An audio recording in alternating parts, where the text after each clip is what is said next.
In the last 2 days, my life has been turned upside down. My emotions are bubbling over. I'm just not sure what to do next. I am Jeff Holder, a confused young guy of only 22 years old.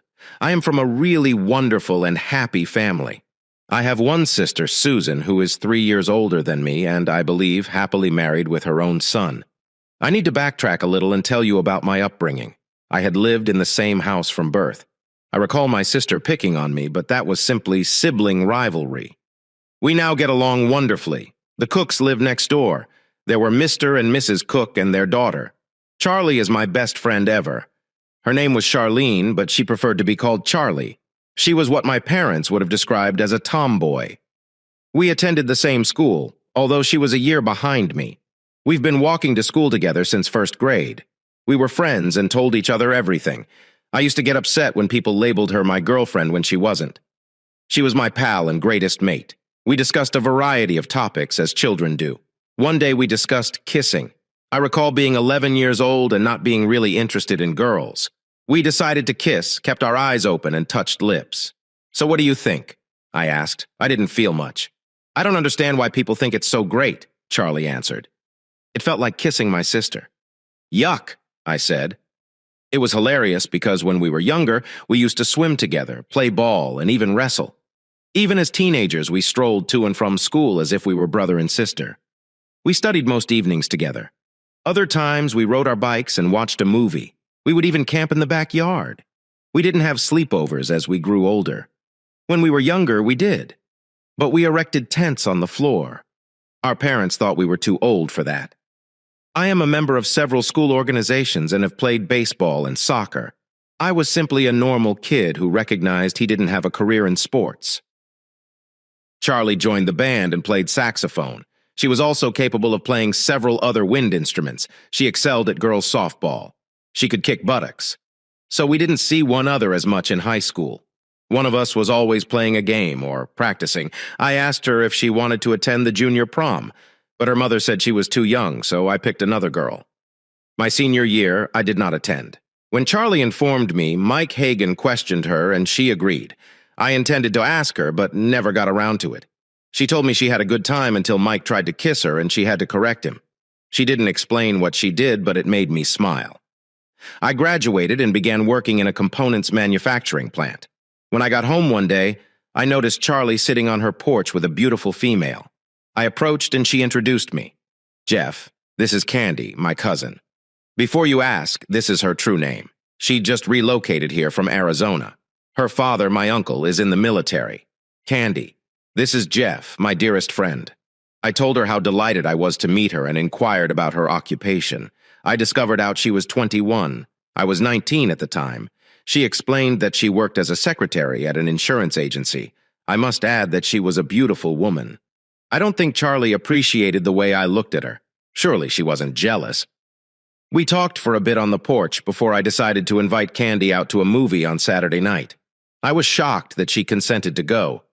"As long as Charlie doesn't mind, I don't want to take away her lover," Candy responded. "Why should I mind?" said Charlie. "Jeff and I are just great buddies. Is that correct, Jeff?" She spoke as she glanced at me. I could tell by her tone that she was upset, but she tried to hide it. "Yeah, we are just close buddies. Besides, there is a football game Saturday and Charlie is in the band." I got Candy's address and phone number and told her I would see her on Saturday. I went home and ate dinner with Mom and Dad. When I suggested Candy, they asked me what Charlie thought. She didn't say very much. Aside from that, she has a game on Saturday. On Saturday, I went to pick Candy up and meet her folks. They appeared pleasant enough but didn't speak anything. Candy and I went to the movies. I was startled she was wearing a skirt and blouse. Charlie always wore jeans to the movies. On our drive to the movie, we discussed our jobs briefly. We received some popcorn and candy. I wanted to sit way out on the side. I basically followed her throughout the movie. She placed her hand on mine and pushed it over to her thigh. Until now, I had felt up a couple of gals and even gotten a job through a date. I never informed Charlie about it. It didn't seem right, even though she was my best. But I knew if she let a guy to touch her, I wouldn't want to know. Candy was different. She was older, 21, and had probably been dating for a while. She had told me that she attended college for 2 years, and had a degree in secretarial science. Throughout the film, I moved my hand all over her. She merely watched the video as if she had no idea what I was doing and kept watching. Thank goodness no one was around us. She eventually looked at me with a smile. We have done everything that we could. Then Candy and I watched the rest of the film. After the movie, we parked and made out. She let me touch her all over. "Have you got any protection?" she asked. I never carried any protection. I told her I didn't, but she said she couldn't do it without them. She allowed me to touch her some more and remarked, "Maybe next time." I knew I wanted to date her. I asked her out again the next weekend. I'd make sure to keep plenty of protection in my automobile. I could not quit thinking about her. I couldn't say I loved her, but I knew I felt differently. I saw Charlie a few days later. "Jeff, we need to discuss." "What is it?" I asked. "You must exercise caution when dealing with confectionery. She's really wild, and I don't want you to get wounded." She told me what you did at the movies and inquired whether I had ever done it with you. I told her no. We were just nice pals, and we did not want to play with your emotions. I told her I didn't think you'd had sex yet. "Have you?" "What?" "You discussed what we did. How could you?" I now appear like an idiot. "Thanks very much, Jeff. I care about you. You are my best buddy, and I do not want to see you hurt. I wished I had never introduced you to Candy." She then turned around and headed home. "I was thinking about ladies. I just don't understand them. My dearest friend is upset with me, and her cousin is probably aware that I have never cheated on a woman before." Great. I guess I'll see how things go on Saturday. I picked some sweets, and she was dressed in jeans and a top. I must confess that she looked nice, but I want to place my hand on her bare thigh again. We went out to supper and talked. I asked her, "How come I have never met you before? I've always lived next door to Charlie. My father is in the service and has been stationed all over the place. Charlie and her dad came to visit us several times throughout the years. We came here twice, and I'm not sure why I never met you. Charlie probably preferred to keep you to herself. It's not like that with Charlie and myself." "Really? Charlie and I are just great pals." "Why did you tell her?" "So what happened at the movies?" She inquired what we did, so I told her. I guess she was upset with me. I'm going to make her feel important tonight. "Why would you do that? What are you going to do?" "I have the keys to my girlfriend's apartment at work. She offered to let us use her place for a few hours. Do you want to have sex with me or go to a movie?" She was laughing now. We started toward the flat. It wasn't the most luxurious flat, but I knew I was going to get laid. We started by kissing. She was a good kisser. She grinned as we made love. We laid there for a long kissing. When I finished, I discovered that the protection was not on it. I looked down, astonished. "What is the problem, Jeff? The protection came off." "Oh, shit! I can't become pregnant," Candy explained. "Candy?" I asked if there was any chance you could use birth control tablets. "I'll use safeguards for a time, but the tablets may be safer. I will even pay for them." "Okay, I guess I'll schedule an appointment with the doctor and see what she says. Until then, you must utilize the protection." We dated on a regular basis. The intercourse was enjoyable, but we did not appear to be as compatible as I was with Charlie. Don't get me wrong, I liked Candy, but she wasn't like Charlie. I still spoke with Charlie, but she was furious when she found out Candy and I had sex. "How could you do that to me? Go have sex with my cousins. I warned you she's horrible news, but you refused to listen. I assumed we were best friends. You're still my best friend. It's just that I am a guy who wants to get laid. Candy seems like a pleasant person, and I assumed you would be delighted for me. Men are incredibly dumb. No, I am not glad for you. In fact, I'm on the edge of hating you for ruining our friendship. I'm not sure whether I ever want to talk to you again." She stood up and stormed home again. What the hell did I do wrong? I will never understand women.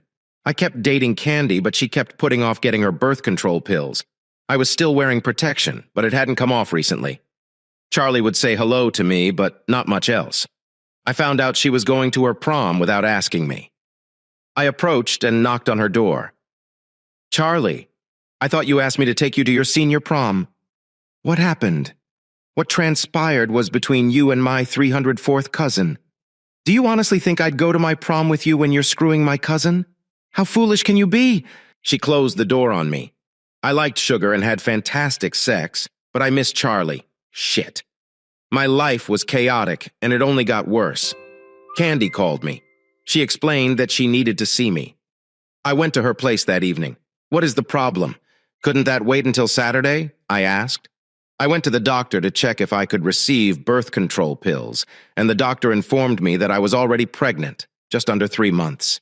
I didn't give it much thought because my periods were always irregular. What are we planning to do? I was shocked. I used protection, and it did fall off once. But what should I do now? I was lusting after sugar, but not in love. I assumed we were just sexual partners. We sat and discussed the choices. Abortion was one option, but I disliked the notion and knew it would be difficult to conceal. It's also somewhat of pricey. Candy was concerned about her reputation and career. We concluded that we would marry. I knew it was the correct thing to do.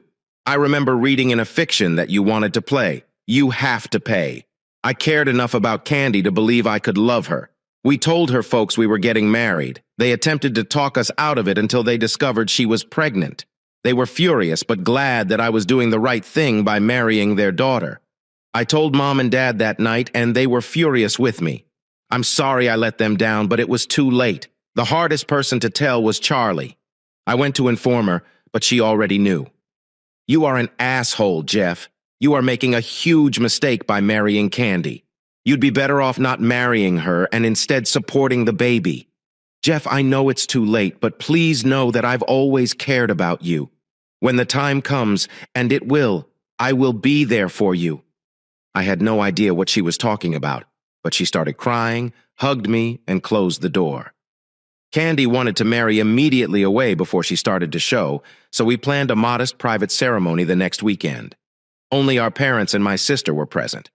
Charlie did not even show up, which made me feel horrible. We discovered a little flat that was affordable. It wasn't much, but at least we had somewhere to live. Our parents and other relatives provided us with adequate household stuff to begin housekeeping. Life was very different. I used to come home at night and wait for Candy. She always got off later than I did. I would normally start preparing a simple meal for us for dinner. After that, we either watched TV or went to see one of our parents. As she grew, she became increasingly agitated. I just took it in stride. I did attend Charlie's graduation. I was proud of her. Candy was upset with me for leaving. I had asked her if she wanted to go, but she said no, so I went alone. I do not comprehend women. I hugged Charlie and apologized for whatever I had done to harm her before giving her another hug. She asked me about Candy, and that was all. I felt as if I had lost my dearest friend as she walked away. I was working as much overtime as I could to help pay for our expenses. Thank goodness Candy had insurance to cover the delivery of the baby. Or should I say babies? Yes, we were expecting twins. I could not believe it. My 2 children and I recently turned 20. I was fortunate to have a well-paying work that included the children on my insurance at birth. Life was passing by quickly now. I spent much of my time working and saving money in our apartment. We had 2 bedrooms. We set one up for the babies. People at work gave us all kinds of things to utilize. Mom hosted a baby shower, and everyone knew we were expecting twins. During the final several months, sex became almost non-existent. She jacked me off twice. Yippee! I felt both nervous and fatigued. Being a spouse and soon-to-be father of twins was something new for me. Candy one day went to see her parents. I elected to stay at home. I was never the most welcome guest at their home. I think they thought Candy could have done much better than me, but I tried. I was sitting there assembling some baby equipment when there was a knock on the door. I got up and opened it, and there was Charlie. She held a baby gift in her hand. I was really happy to see her. I gave her a hug, and she felt great. She apologized for missing the baby shower and offered to bring over the gift. I invited her inside, and she asked where Candy was. I told her she had gone to see her parents, and I was putting together furniture. She smiled at me, and we started assembling the furniture. Damn, I miss her. She told me she was going to college for 2 years to study nursing and had already started. I remember telling her she'd make an excellent nurse and could nurse me at any time. It almost felt like the old days until Candy came out. What the hell are you doing here? I instructed you to stay away from my husband. You had a chance and blew it. Now leave my house and stay away from my husband. What the hell happened? I tried to intervene when they argued, but Candy told me to stay out of it. What exactly did she mean? Charlie got her chance. What was happening? Good thing Candy was pregnant, because I knew Charlie could knock her out. I eventually told them both to shut up. Candy. I'm not sure what the hell is going on, but Charlie is and will always be my friend. She stopped by to leave a gift for our future children. There's nothing going on between me and Charlie. There has never been. Look, Charlie said, I apologize for all of the misunderstanding. I wish you both the best. I better go now. She had tears in her eyes as she walked out the door. Candy, what the hell was that about? Charlie's your cousin, and we've always been best buddies. You had no right to treat her the way you did. I know you're pregnant and your hormones are all screwed up, but Charlie didn't deserve that crap you were spouting. You foolish shit. She loves you and always has. You were just too foolish to see it. You're my spouse now, and I don't want you being alone with her, ever. I was lost for words. I wasn't going to pick off another quarrel with Candy. I just let it go for now. I did have to question if she knew something I didn't. The Charlie really liked me that much. As time went on, we did our best to communicate. Candy had a few nice days, but she spent the majority of them hating me for her pregnancy. She was afraid, as was I. We were not prepared for motherhood, but here we were. I received a call at work, and it was for Candy.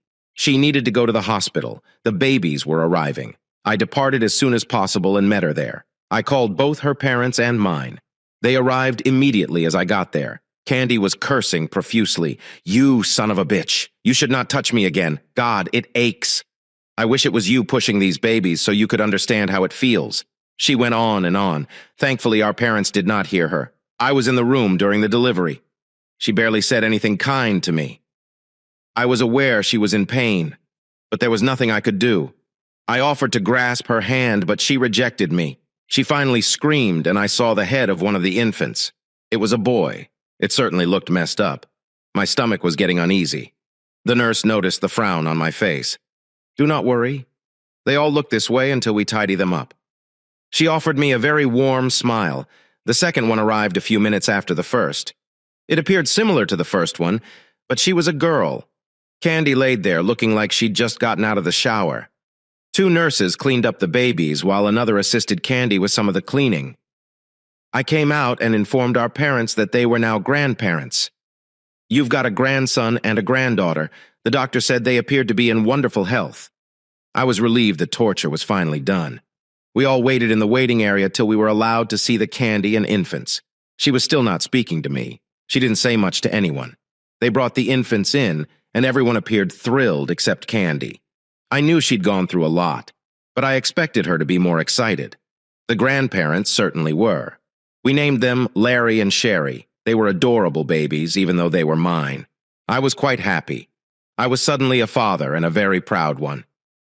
In the days that followed, we brought our babies home. Their room was all ready for them.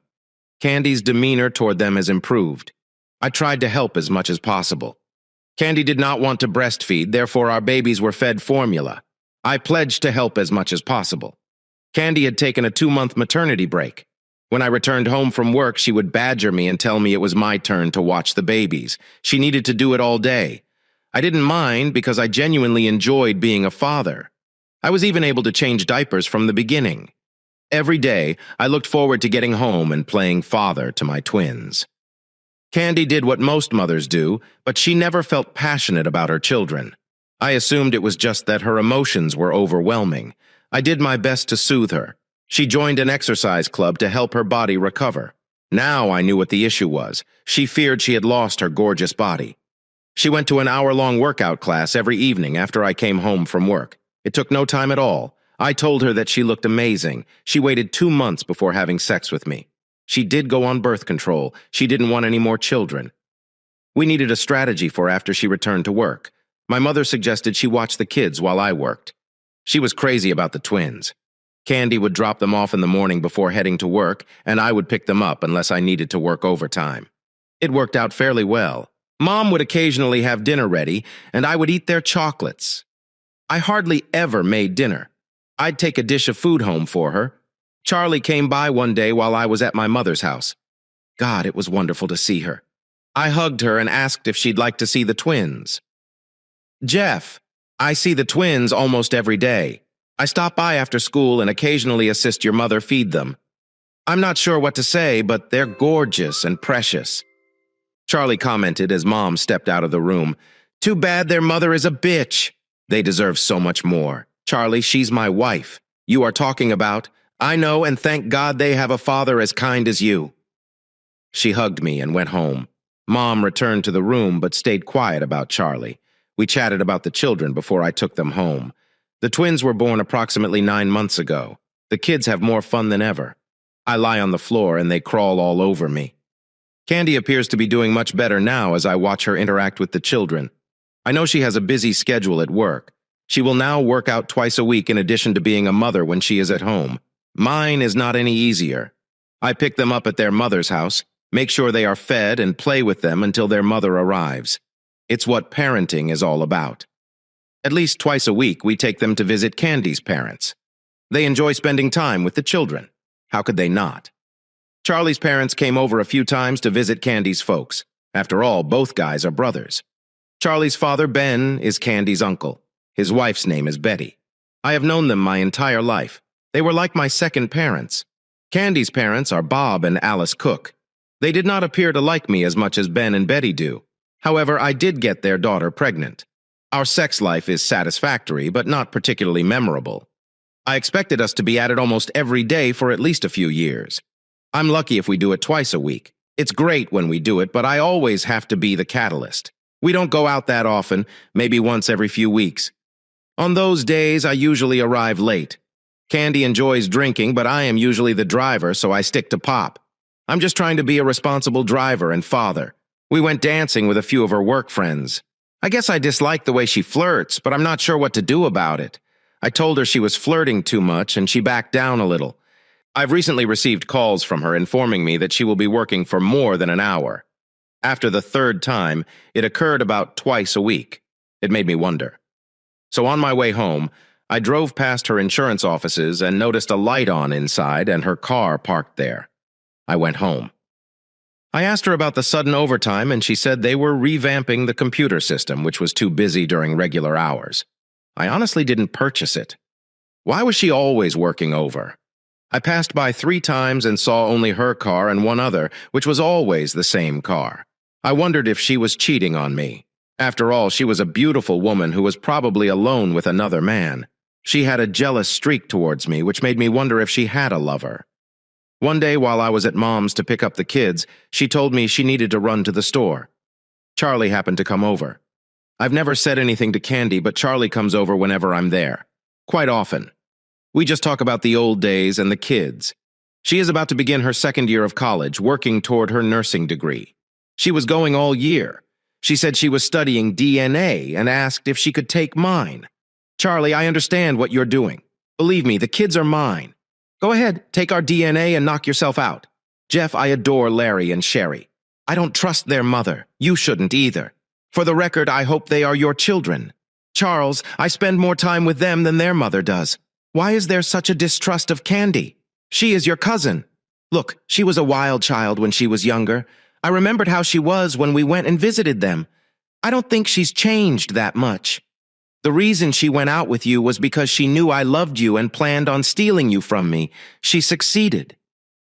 Why didn't you tell me? I asked when, right after you screwed her. No, thank you.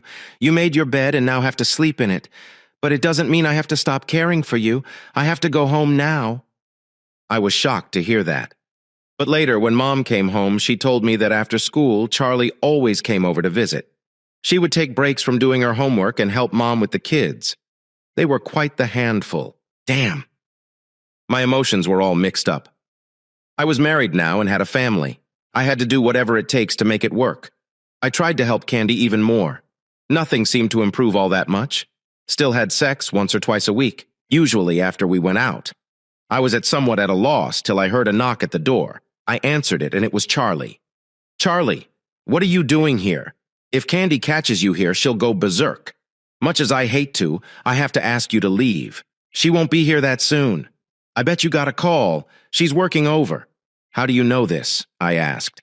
I know I shouldn't get involved, but I am worried about you and the kids. I heard at college on Tuesday that a married woman where Candy works is having an affair with a married man. One of the girls at college is a real gossip. She told me and a couple of other girls where she worked. It was part-time at the same agency as Candy.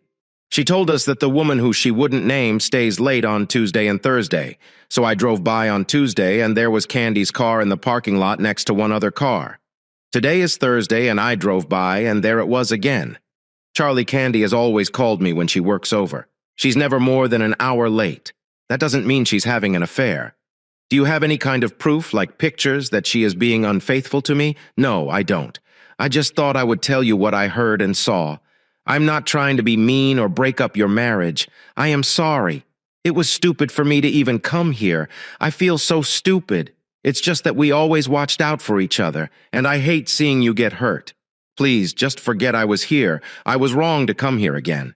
She left me standing there, wondering what the hell was going on. Candy came home and stated she needed a shower. She didn't even take the time to kiss me or say hi to the kids. I didn't tell her that Charlie stopped by. It would have just been an argument. Candy did indicate she had something to chat to me about. We did talk the next evening. The third week of August, a number of people in her office would be taking a vacation and going to Atlantic City for 4 days. The company was having a conference and would be paying for the expense of the accommodations for the staff. Plus, they would be eating most meals gratis. She stated she was planned on going. What about our family? We can't take 2 tiny kids to Atlantic City. Besides, I can't get off work. I took my vacation when the kids were born. You don't have to go. Julie, one of the females at the office, offered to share a room with me. We're going to drive there to save some money. My supervisor is expecting me to leave. He stated it would benefit me in the future. I can start studying to be an insurance agent. What happens if I say no? I want you to stay with me and the kids. They don't get to see you that often. They have been calling my mother. Mommy, no matter what I desire, you're constantly against it. Well, this is my job, and I am leaving. If you can't give me a little room, screw you. I'm talking about my future. You can have your beloved Charlie. Monitor your children. What's Charlie's role in this? I barely see her. I know she pays frequent visits to your mother. Do I appear like I have the word stupid written on my forehead? I know you still care about her. I guess you've also been screwing her. I've never done anything wrong with Charlie. You're just using her as an excuse to visit Atlantic City. I've heard rumors that someone in your office is having an affair. That would not be you by any chance. If you decide to go to Atlantic City, we may not stay married when you return. You aren't going anywhere. I'll get your darling children and you'll have a difficult time seeing them when I inform the courts about Charlie, your girlfriend. As for me having an affair, I wished I was.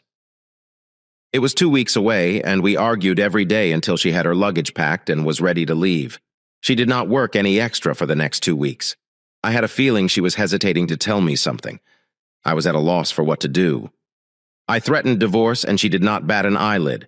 I spoke with an old friend at work who advised I hire a private investigator. He cited a close buddy of his who handled his divorce. He even accepts credit cards. I spoke to a Joe Miller who listened to my story. I told him I had no proof, but I suspected my wife was having an affair. I told him about Atlantic City and gave him a list of the staff I knew would be traveling. Charlie learned who was leaving from her gossip pal who worked at the agency. I gave Joe my credit card, and he charged me $500 to look into my case. He called me a few days later and stated that the agency's manager was taking his wife. 2 other agents were taking their wives as well. He said that one of the agents, Bill Akers, was going solo despite being married. My wife and her divorced friend, Julie, were the only other individuals flying solo. Joe laughed when he spotted Julie's name. He told me that he followed her husband and discovered him cheating on Julie. It led to their divorce a few years ago. He did remark that he had dated her a few times after that. He said he would accept my case, but it would cost me $1,000 each day plus fees. We estimated it would cost roughly $5,000. I told him I wanted proof that she was cheating on me. I didn't have that much money. And Joe suggested if I placed $2,500 down on a credit card, he'd charge the balance later. He assured me that if Candy cheated on me, he would find the proof I needed. He would email me every day with updates. I went home and wondered if I was doing the right thing. I realized I needed to get past these suspicions. If she is not having an affair, I will try my best to make this marriage work. On the other hand, if she was cheating on me, I would initiate divorce proceedings. I picked up my children at their mother's house and returned home. Candy had left work early and returned home to gather her belongings for her trip. She kissed the children and told me, "I'll see you in 4 days," she added, laughing at me. I did not want to be home alone. I took the kids and went to see one of my pals. They had children and we spent a wonderful evening together. They asked about Candy and I told them she had a mandatory convention to attend and would be gone for days. I did say that I couldn't leave work since I had used up all of my vacation time. The next day, I had dinner at my mother's house. Charlie showed up, and I felt a little embarrassed. She knew Candy had gone to Atlantic City. After supper, we all sat around watching television. I felt good just having Charlie nearby. Before we knew it, we were laughing and playing with the children. "Charlie, what happened to the DNA test you took on me and the twins?" She grew more serious. I was a little worried. And then she stated you were correct. You're their biological father. I'm sorry I doubted you. I am really thrilled for you. They're beautiful children. Again, I could tell she was sorry she had interrupted. I couldn't stay upset at her. Deep down, I suppose I always knew we should have been together. But it was too late. That evening, I went home and put the kids to bed, as well as one of my computers. I had received some information from Joe. He informed me that he observed Candy, Julie, and Bill Akers sharing a table. He said he moved over to Julie, who recognized him. He told her he was there for a few days of vacation. Julie introduced him to Candy and Bill as a longtime friend.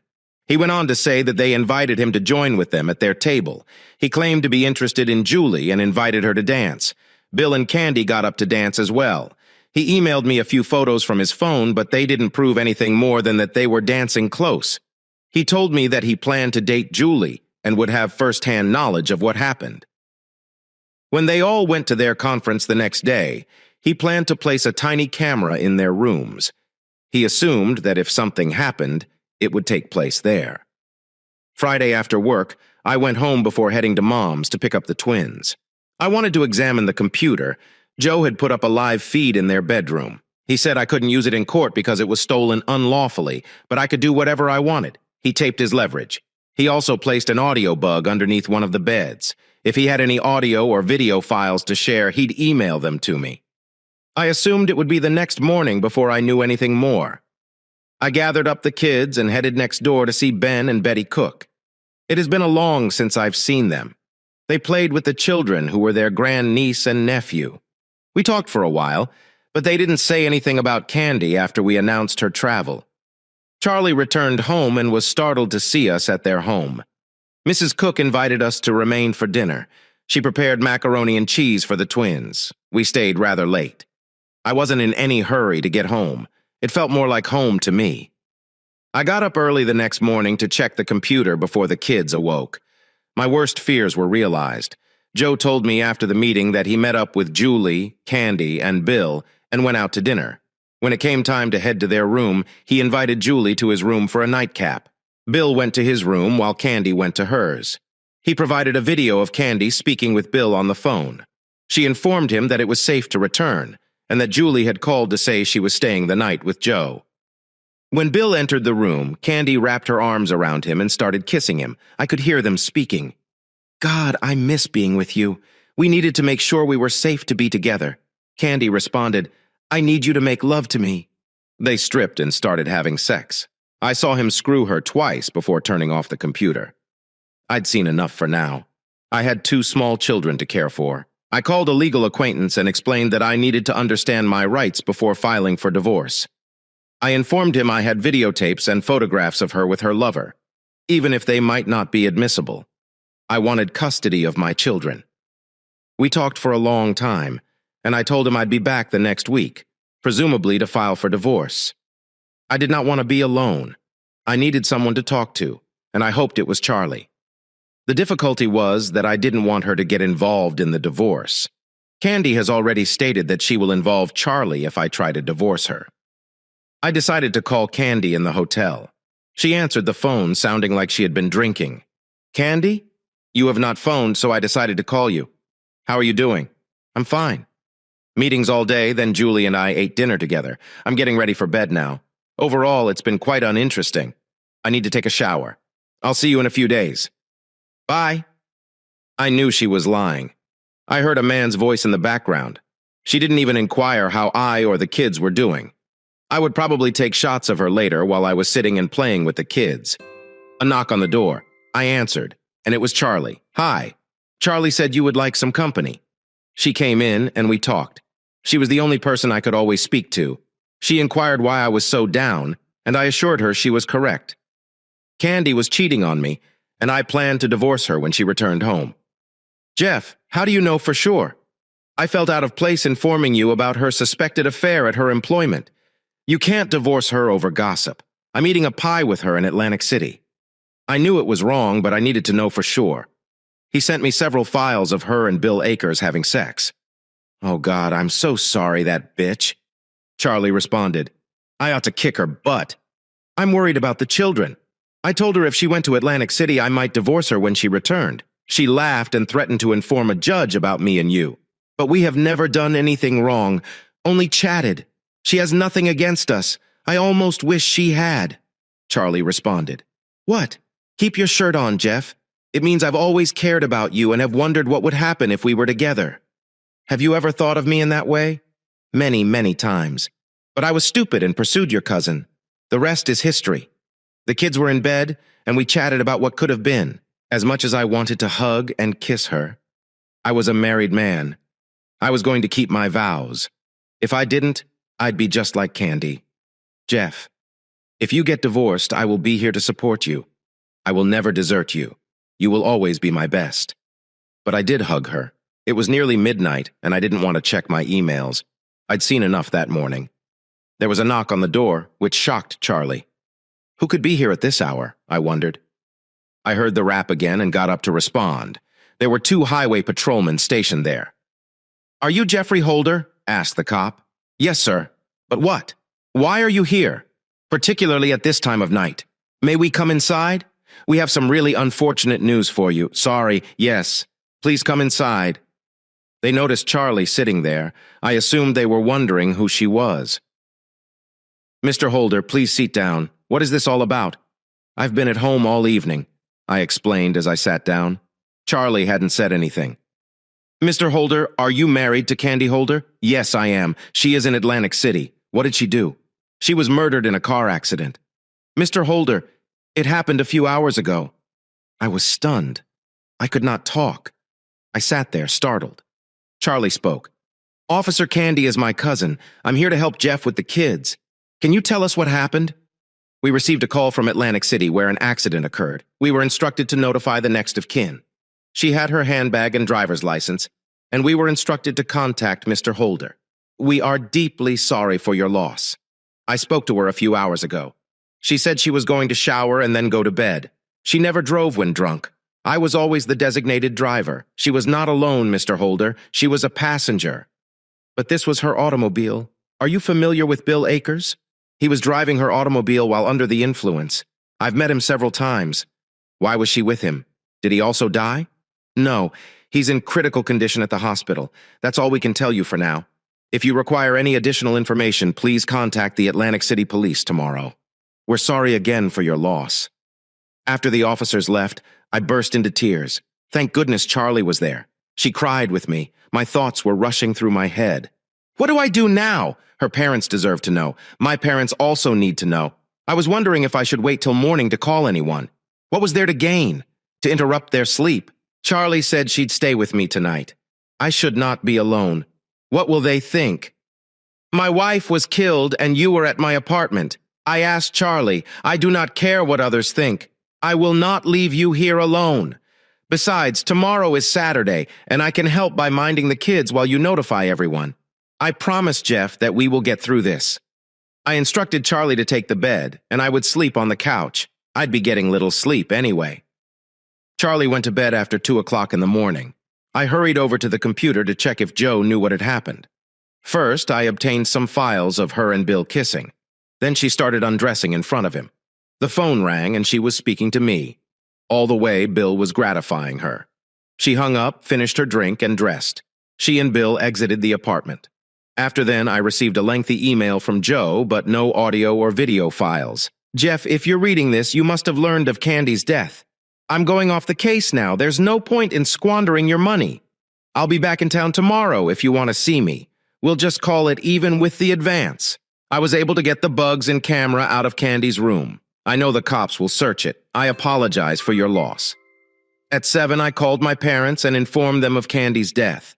I mentioned that I didn't know the complete situation, but she was a passenger in her automobile. Her vehicle was being driven by an agent from the company where she works. I didn't know anything more, but I would learn more today. Mom was crying and saying she will be there for me. I told her I'd see her later and needed to phone Candy's folks. Bob, Candy's father, answered the phone. Jeff, is there something wrong with one of the kids? It costs only $7, Bob. I received a call early this morning informing me that Candy had been murdered in an automobile accident in Atlantic City. The cops stopped and informed me. I overheard Bob's breakdown. He told his wife Alice, and I could hear her screaming in the background. Are they certain it's Candy? Asked Bob.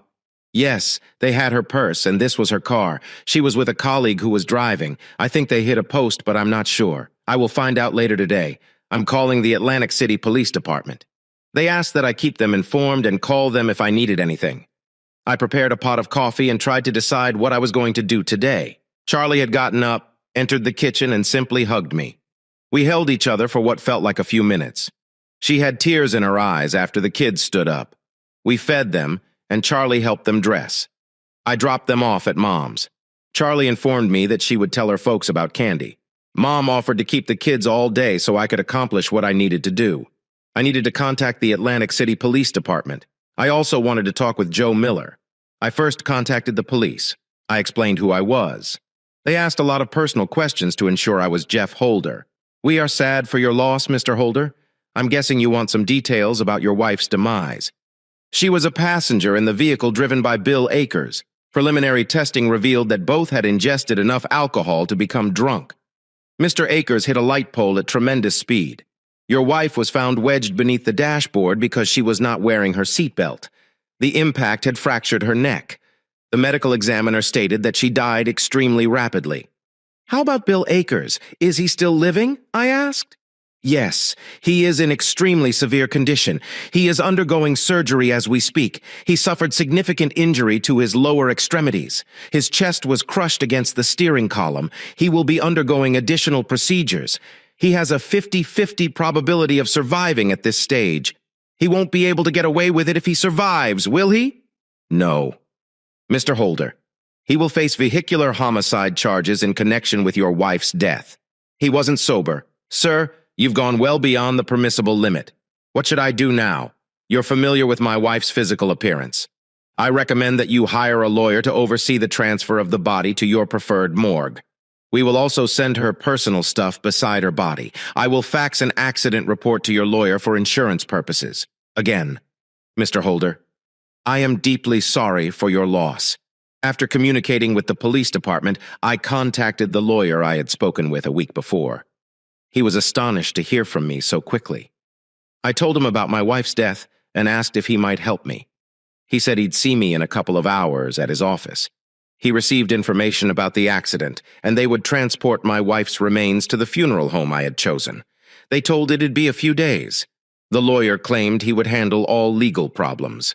We had to deal with our insurance company, as well as my wife's life insurance via her workplace, and who knows what else I would have to do. Later, he would address any other legal issues that emerged. I was grateful to have a compassionate attorney. The second person I spoke with was Joe Miller. He was quite sensitive to my circumstance. He told me he stopped transmitting files after hearing about the accident. He explained that he was with Julie at the time. He didn't realize Bill and Candy had left the motel until he didn't see them in the vision. I asked him if he had any additional information regarding the accident. Why wasn't Candy wearing her seatbelt? What did the police imply when they said Bill was getting surgery on his lower extremities? Jeff, I spoke with a friend in the police station. Do you really want to know these things? The press received the same story you were told, so what wasn't I telling Joe? Candy was not wearing a seatbelt since she was giving Bill B a job. She wanted to stand up swiftly and smack the steering wheel. He lost control, and she went forward under the dashboard as he collided with a lamppost. She actually bit off his tool. It was in her mouth when they discovered her. I am not sure whether she choked or broke her neck first. What a horrific way to die. According to the story, she did not suffer for long. Bill Akers will suffer for a long time.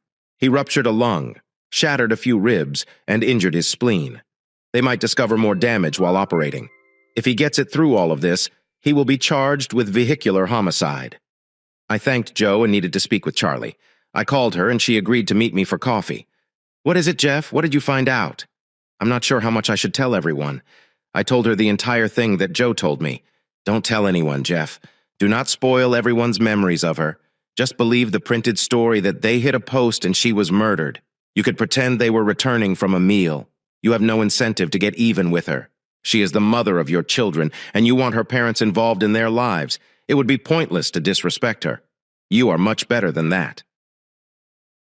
Charlie was far more level-headed than I was. I told everyone that I had a copy of the police report. Candy's parents assisted me with the funeral arrangements. I believed they needed a means to grieve. Charlie recommended it. She also stated that she will remain in the background during the services. We held a wonderful service, which was well attended by my friends, Candy's friends, and co-workers. I know some of them were aware of her cheating on me since they communicated with one another. I stood there with Candy's parents, greeting everyone. Mom and Dad paid their respects before returning home to care for the children so Charlie could attend the funeral. I hoped I could have hugged her longer and sat by her, but it may not have been suitable. After the funeral, I had a lengthy conversation with my parents. It would be too difficult for me to care for the children alone. We all agreed that I would move back to my parents' house.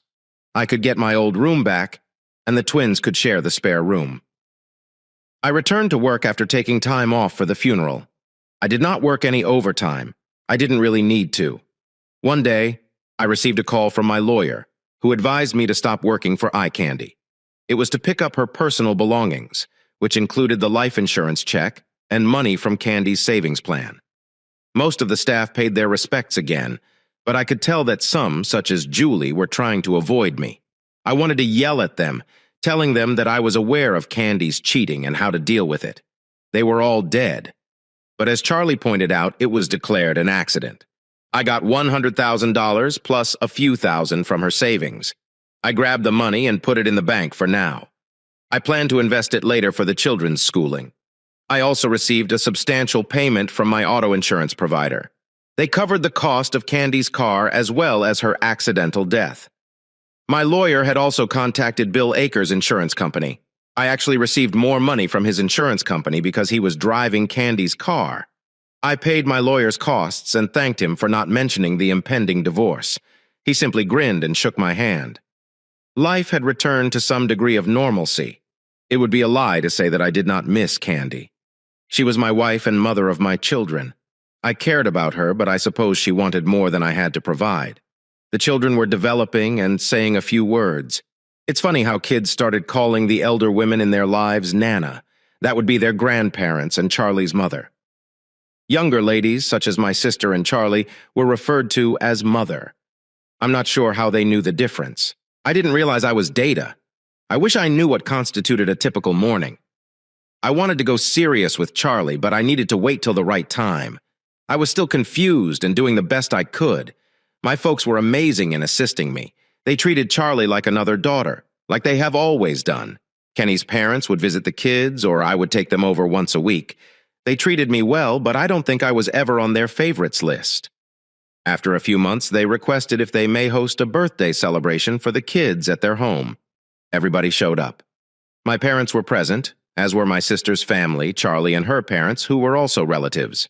Bob had asked to speak with me alone, so we went into the other room. "Jeff, you probably know that we didn't want Candy to marry you. Everyone wants the best for their children. I now understand that you are a wonderful person and the truth about Candy. I conducted some investigation and discovered that Candy had been cheating on you. I know you were aware of it, but you did everything you could to keep it from becoming public knowledge, which might have seriously harmed her reputation and that of our families. I'd like to thank you for that. Alice and I want to see you. Get on with your life. You've mourned enough for such a young man. We believe you should return to dating and find a lovely woman for our grandchildren. We would want to thank you once more for the respect you have shown our family." I cried and hugged the large military guy. I knew it was difficult for him to say. I didn't inquire where he got his knowledge, but I didn't argue with it either. We had a fantastic party for the kids. Before I departed, I promised Bob and Alice that they would always be in the kids' lives, no matter what my future held. Charlie came over one weekend, dressed up, and begged to see Mom. She looked stunning. "Why are you so dressed up?" I asked. "I'm going to a party next weekend and wanted to get your mother's opinion on my outfit." Before I could say anything else, Mom entered the room. "You look stunning. You will have all of the boys chasing you. Doesn't she look lovely, Jeff?" asked Mom. "Yes, she does." I was unsure what to say. I was about to ask her out on a real date this weekend, and here she was, all dressed up and looking for the perfect date outfit. I was frightened to inquire who she was going with. "Thank you, Mama. I'd best go home and change." "Talk to you later, Jeff." She walked away, smiling. "Mom, has Charlie been dating?" I asked. "My lord, of course she has. She doesn't get out very frequently due to schoolwork, and caring for you and the kids. But yeah, she has gone on a few dates." "Why are you asking? There's no special reason. I just never realized it. She typically tells me everything. Do you truly want her to tell you about her relationship?" "I do not think so. She's a beautiful person, and I wish the best for her, just as I want the best for you." Charlie came back later, and we sat on the porch and spoke. "You looked lovely earlier," I said. She chuckled and asked, "What do I usually look like?" I realized she was joking. "Charlie, how come you didn't tell me you dated Jeff? You were heading out with chocolates, and before I knew it, you two were married. That basically took me out of the picture. Where's the party you're going to?" "It's not a party, but a wedding for one of my classmates. We have a room for the night in Columbus." When I heard the word "we," my gut knotted up. I felt sorry and didn't know what to say. Fortunately, he has more money than me. "I couldn't afford to stay at the hotel," Charlie explained. I was so confused I thought we could finally get together. "And now this. Who are you going with, Charlie?" I asked. She gazed at me before responding. It felt like minutes, yet it was just a few seconds. "You. Jeff, I want you to accompany me to the wedding." Now I was quite perplexed. "Are you asking me to take you to the wedding? What about the other guy?" "There is no other guy. I want to go on a real date with you. This is more than simply a night out with your buddies. I talked to your mother and she told me to do it this way. You needed to be shaken up little. So will you take me?" Your mother stated she would monitor the twins. Mom came out onto the porch. "Have you asked him yet, Charlie?" "Yes. I'm waiting for his response," Charlie replied. "Of sure, I will take you. All you needed to do was ask. This is a significant day, Jeff. I'm really putting my neck out here. I'll introduce you to all of my friends at school, but not as my pal." Saturday arrived and I picked up Charlie. She looked stunning. I wished we were getting married. I really cared about her. We checked into the hotel and she had the room in my name. I had to giggle when they asked for my credit card. Charlie stood there, nearly laughing.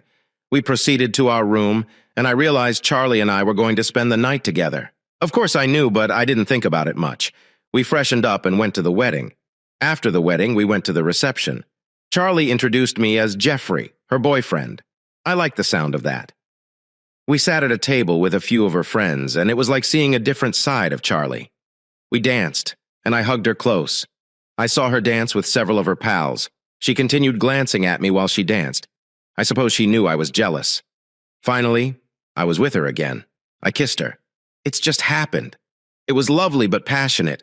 Was it like kissing your sister? She laughed at me. Because that's what I told her when I was 11. I kissed her again. At the end of the evening, we returned to our room. Charlie instructed me to unfasten the back of her dress. She took it off and entered the restroom. I pulled off my suit and shirts. Charlie walked out in a crimson negligee. She looked really sexy. I still wore my briefs and a t-shirt. "Jeff, before we go any farther, please tell me you love me. You know, Charlie, I've always adored you. It took me a while to realize that the reason you were always my best friend was because I deeply loved you. The trouble was that I discovered out too late. Please forgive me. I love you with all of my heart." We kissed and turned the lights off. The only light came from the bathroom. I kissed Charlie repeatedly. "Do I need any protection, Charlie?" "No. I've been taking the pill since you got Candy pregnant. If I had sex, I wanted to be safe. I mentioned I used birth control tablets. I never said I had sex. Please be careful with me, or I will kick your buttocks." We both laughed. We were making love just a few minutes later. She was telling me how much she had always loved me. How could I have been so ignorant and blind all my life and not noticed? After a while, she turned over on her side and I nestled up to her. Before I knew it, I was sound asleep. When I woke up the next morning, we were still lying in the same position. We went to sleep. She got up and showered. After that, I took one too. When I got out of the bathroom, she offered us both a cup of coffee. But first, she told me how wonderful I was and kissed me. On our drive home, I asked her to elope with me so that we could get married.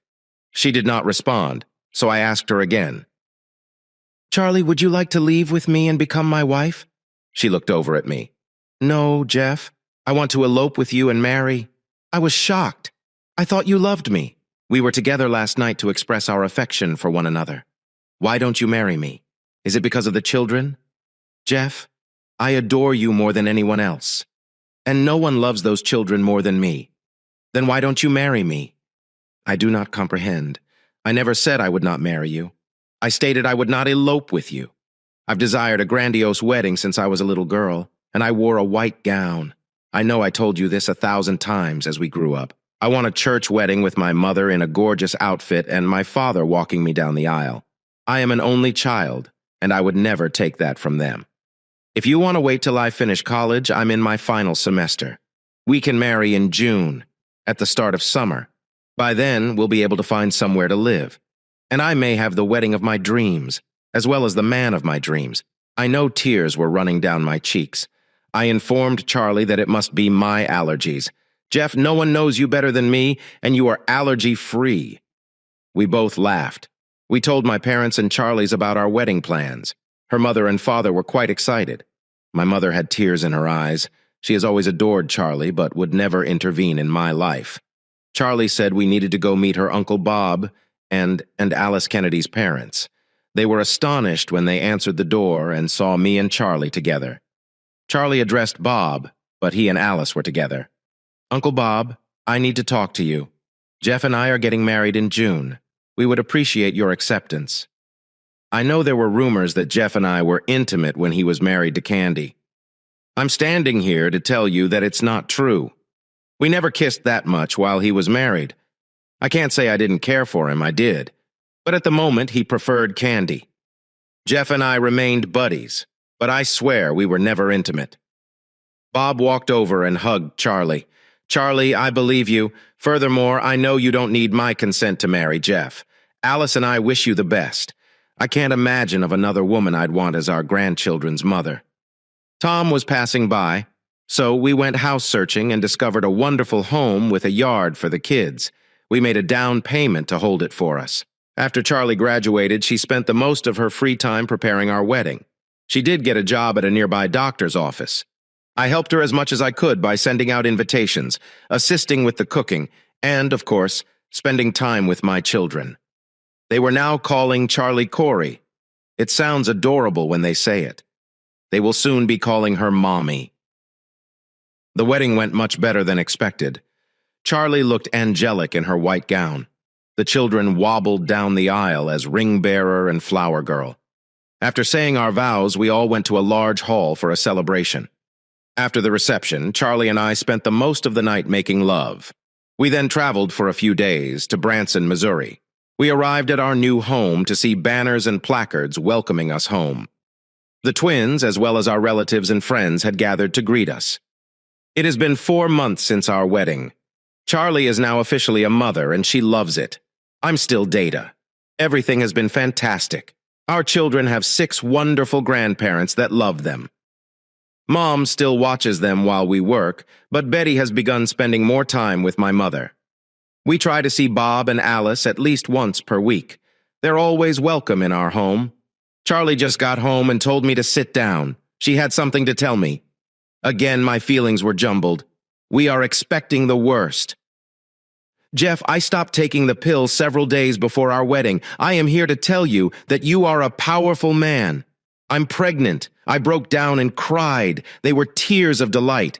It may be the conclusion of the story, but it is the beginning of a wonderful life with a woman I have always adored. I hope you enjoy that story. Here is another one. My name is Ben, and being a dumb detective has never been easy. There were challenges with interrogating potential witnesses to a crime, as well as having my hands too busy to write down my thoughts on a notepad. Needless to say, it was a challenge I had already become accustomed to. Even given how stressful my workdays may be, coming home to see my wife, Karen, was something I always looked forward to. We fell in love in college, when neither of us knew what the future held for us. Karen had always intended to create her own personal business based on her studies in design after graduation. I, on the other hand, had no idea I'd become a police officer until I discovered some of my late father's writings in which he documented some of the incredible things he did and experienced as a cop. They sounded incredible, like something out of a movie. I made up my decision to attend the police academy and enroll. Karen accompanied me every step of the way. It was also fantastic. However, not all has been merry. Karen has been unable to find legitimate employment for a variety of reasons. I didn't mind too much, but it appeared to be lowering Karen's self-esteem. She'd been doing small jobs here and there to keep herself busy whenever possible. I was confident that one day she'd acquire the job that would allow her to do all we'd always wanted. However, I was pleased just knowing she was with me. Karen would normally spend the majority of her days at home watching TV, with the exception of occasional nights when she went out to God knows where. Sometimes she won't return until the following day. As you'd expect, I was always concerned when this happened, but she'd reassure me with a kiss that she was only going to spend the evening at a friend's house because it was late when she got off work. I believed her. Why shouldn't I? It was Corrine, my dear, loving Karen. It took a month for things to alter. It began when I saw Karen seeming aloof, as if she was constantly concerned with something. She had become more secretive than normal, constantly checking her phone and leaving at weird hours. I tried to talk about it with her. I was practically suicidal with worry. I urged her to quit those jobs that kept her out late, but she'd dismiss it, saying she couldn't do it and would always spend the night at a friend's house. That was pretty close to her work. It was difficult to disagree with her. We did need the extra money. Still, something did not feel right, so I decided to conduct my own investigation. I began by going through her phone when she was not present. I knew her password, so getting in wasn't an issue. When I did, I discovered text messages from someone named Tommy. I'd never met him before and had never heard of him. As I read through their conversations, my heart sunk. They exchanged amorous texts and planned to meet at a hotel. I couldn't believe what I was witnessing. My wife, the woman I loved and trusted wholeheartedly, was most certainly having an affair. I confronted her about it, and she initially denied everything. "What the hell are you talking about, Ben? That's just my boss from the pub. He's always prone to getting too personal with others. It's not a huge deal. Don't read too much into this." Karen came to the defense. She might have been correct. Maybe I was just overthinking things. I badly hoped that I was mistaken, that I was overthinking things. There's something called a hunch or gut feeling.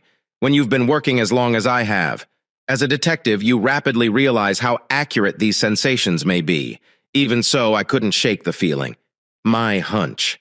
I felt nauseated just thinking about it. But this was all I could think about. I decided to follow Karen over the next 2 weeks and see what happened. Hopefully, nothing. Hopefully, I had merely been paranoid. Hopefully, I was simply paranoid. Hopefully. All I had to do was falsify a medical report claiming that I was gravely unwell. That bought me enough time to watch. Career. Throughout my career as a detective, I have been tested by my spouse's fidelity, or lack thereof. I waited for Karen to go to bed one evening. She was a deep sleeper, especially after a few cans of beer. Still, just to be safe, I spiked some of her beverages with Tris or Alarm. It wasn't long until she was out like a light. She had changed her password, so I had to hack into her phone. I placed some simple malware on the phone before packaging it up and returning it to the bedside drawer where she had left it. I also set some cameras throughout the house in case anyone else showed up. I spent the next few days pretending to be going to work. Initially, it appeared that nothing unusual would occur. Karen would occasionally go to the local pub where she worked part-time and hang out with some friends I did not recognize, but that was it. Before I knew it, a week had passed with still nothing. I felt as if the tight knot that had been ruthlessly strangling my heart was finally loosening. On the second day of the first week, I detected something weird. Karen was on the phone, talking with someone. I had no idea who it was, but but I was spying on the messages. They exchanged flirtatious messages, just like the ones I'd seen before. They began the whole thing. Was this the same man? Or was it somebody else? I couldn't tell, but the knot around my heart was starting to tighten again. I was watching Karen from an old diner nearby.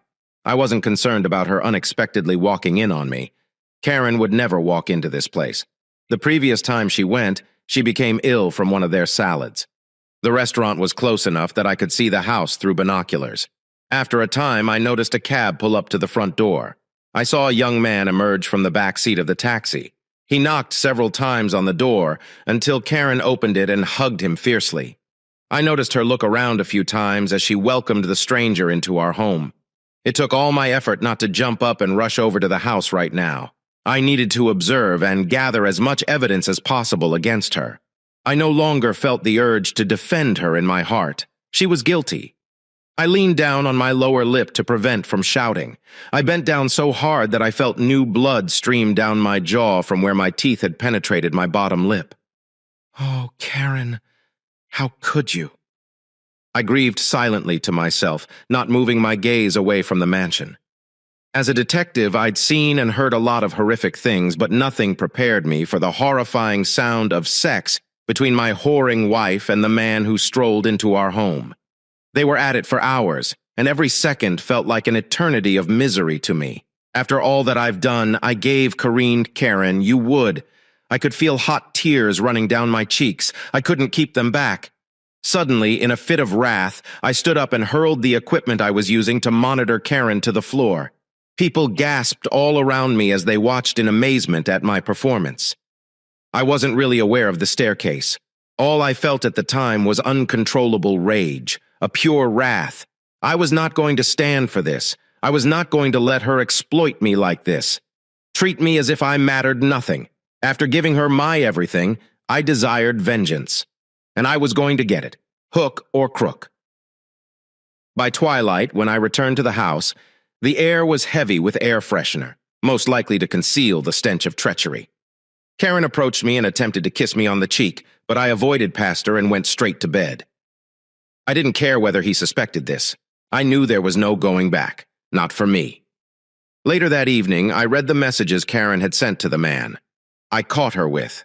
Karen's goals were clear from the start. She wanted to stay with me for a time before filing for divorce, accusing me of cheating on her with children.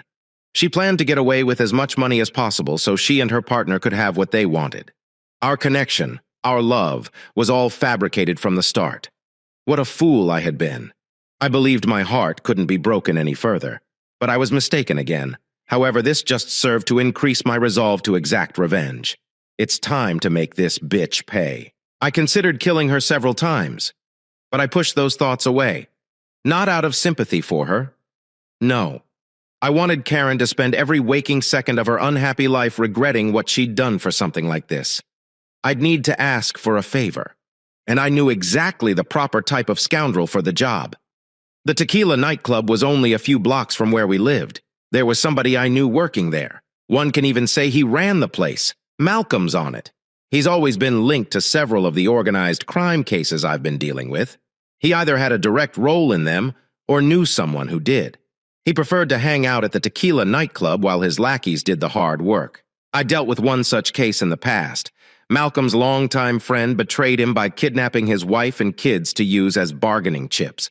I was more of a newcomer back then, fiercely pursuing justice. No matter how much the chief warned me about getting entangled in the case, I would still become embroiled. Because of my tenacity, I was able to not only locate Malcolm's family, but also assist in their rescue. Malcolm was overcome with appreciation. He pledged that no matter what, he would repay my obligation. If he could do it, he would. I have never requested that favor since. I hadn't been to see Malcolm in a long time. I didn't want anything to do with a criminal like him. Saving his family was my sole responsibility at the time. Yet to believe that something like my wife being a whore might prompt me to contact Malcolm again. I would have felt humiliated if I hadn't already been filled to the brim with righteous rage. I arranged a meeting with Malcolm and explained everything to him. I did not want to send him a text message about it. I needed to tell him everything about it, face to face. And? You don't want us to offer, right? Malcolm inquired, taking a long drag on his large brown cigar. Yes, that's correct. She'd have it easy if her sole penalty was a bullet in the head. I want her to survive and suffer for the rest of her terrible existence. Maybe it's okay if she decides to commit suicide later. I jotted something down on my notepad and showed it to Malcolm unethically. My mood was more than simply an act. I had already spent so much time crying in the last few days that my eyes felt like they were going to fall out of their sockets. All I felt thereafter was emptiness, and that nothingness contained something vicious and merciless. My outrage. Malcolm blew a smoke ring out of his mouth. "You're a lot colder than I expected you to be." Malcolm began peering deeply into my eyes. I did not falter. I was used to this type of crafty intermediation. I like it. Malcolm's outburst stunned me mildly. "I will do that. It's an easy task. Compared to the danger you took to save my family, consider it finished. I'm not going to kill the person, but by the time I'm done with him, she'll wish she'd kept her skirt up," Malcolm added seriously. Shivers rushed down my spine when I saw the icy, distant look in his eyes. I did not need to guess. Karen knew her life was about to turn into a living hell. A month had passed, and news networks continued to carry headlines about a mad serial murderer who had gone on the rampage, killing innocent people at random. The news constantly featured a photo of the main suspect, a young woman named Karen Mayfair, as well as all 18 of her victims. Her mental instability had resulted in a slaughter. She had been admitted to a psychiatric facility where she would spend the remainder of her days receiving unethical treatments. Of course, I knew this was mostly nonsense. Karen had not gone insane, nor had she murdered anyone. She had been framed for the killings, courtesy of Malcolm. Karen asked me to save her and show her innocence moments before she was hauled away, so I played for her. A cassette of her lovemaking with the stranger she'd brought into our home played at such a low volume that only the two of us could hear. "Karen, please reflect in the ward. I hope you feel better soon." I jotted it down on my notepad and presented it to her as she was hauled out of the house. Was it satisfying to see her cry and beg like that? Indeed it was. It really was.